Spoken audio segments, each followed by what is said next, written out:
Après des chiffres et des litres, Rachid Santaki sort Flic ou Kaira aux éditions du Masque. Personnage attachant de la littérature moderne, il décrit une fois de plus dans son nouveau roman une ville de Saint-Denis qui le fascine et une jeunesse qui cherche à comprendre où est le mal. Rachid Santaki, Flic ou Kaira aux éditions du Masque. Il est avec nous. Il y a la bande-son à la fin du livre. On pourrait se dire que c'est normal d'avoir du 50 Cent ou du Oxmo Puccino ou du Tupac. C'est déjà plus rigolo d'avoir du Claude François, du Sting ou du Jodassin. Ma mère écoutait beaucoup de musique, Michel Thor, Hervé Villard, J'en ai mangé un balavoine. Et sont des musiques, je me rappelle aussi de mon père qui mettait RTL avec Stop ou encore. Donc j'ai grandi avec cette culture musicale et je prends des personnages qui ont des codes musicaux qui correspondent un peu à leur état d'esprit. Et après pour la touche variété française, c'est tout simplement, ou même c'est des musiques avec lesquelles j'ai grandi et avec lesquelles aussi mes personnages tout simplement pouvaient vivre des émotions.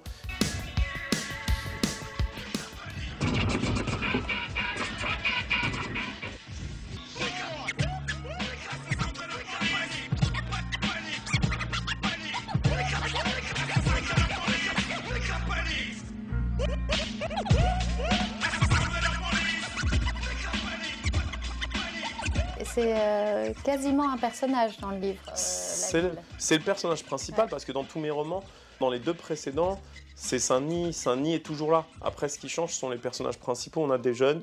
Le premier, c'est un voleur à la rue. Le second, c'est un passionné de culture hip-hop qui veut devenir journaliste. Le troisième, c'est un graffeur mais qui s'en sort pas et qui bosse à l'agence du médicament. Avant d'écrire, je ne connaissais pas, en fait, je savais pas que je kiffais autant Saint-Denis. Et Saint-Denis, c'est aussi les bidonvilles, la culture hip-hop, la boxe thaï. Et j'ai découvert tout ça en allant au collège là-bas. Et cette ville, sans m'en rendre compte, m'a beaucoup apporté. Et puis en plus, elle représente un peu, j'étais adolescent, les plus belles années de ma vie. J'ai l'impression que vous êtes peut-être le premier à sortir vraiment avec une plume hip-hop. Alors il y a d'autres auteurs qui ont entamé cette démarche par rapport à, je pense, à l'influence musicale et la culture hip-hop.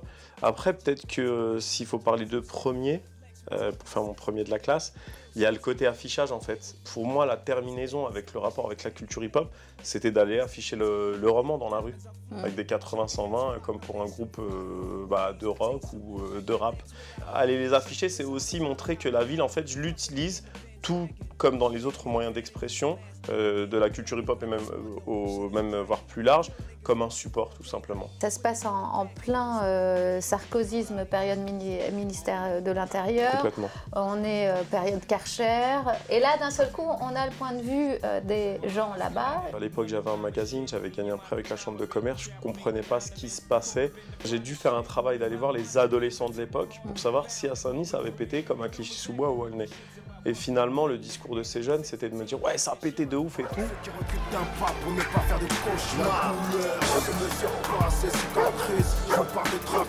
Et eux avaient surtout le discours de ce qui avait été dit à la télé, à la radio. Et quand je suis parti voir des acteurs de la ville, donc associatifs, ils me disaient non mais ça n'a pas pété à Saint-Denis parce que l'épicentre il était à Clichy, donc nous déjà Saint-Denis c'est une ville sous tension.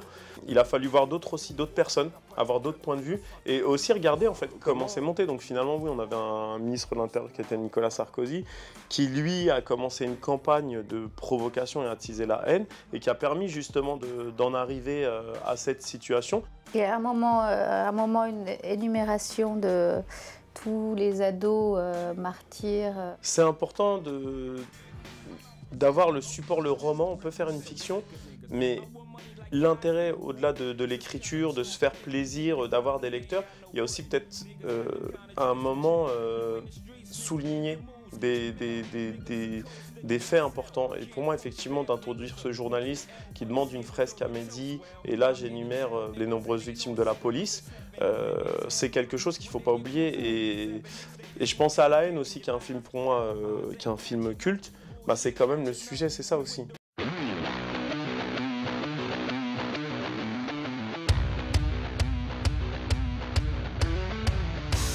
Omar, je l'ai inventé ce personnage parce qu'il était dans le précédent et son ami policier qui est le père de Najat, bah, c'est quelqu'un qui a été marqué par le 17 octobre. حقنا نص الطريق نتاع بين لا ديفونس وبوندي حتى يجوا الناس راجعين والعياط والبارود يخبط قالوا لنا الهرب راميو البوليسيه يقتلوا في الناس ويلوحوا فيهم في لسان يلزم هرب.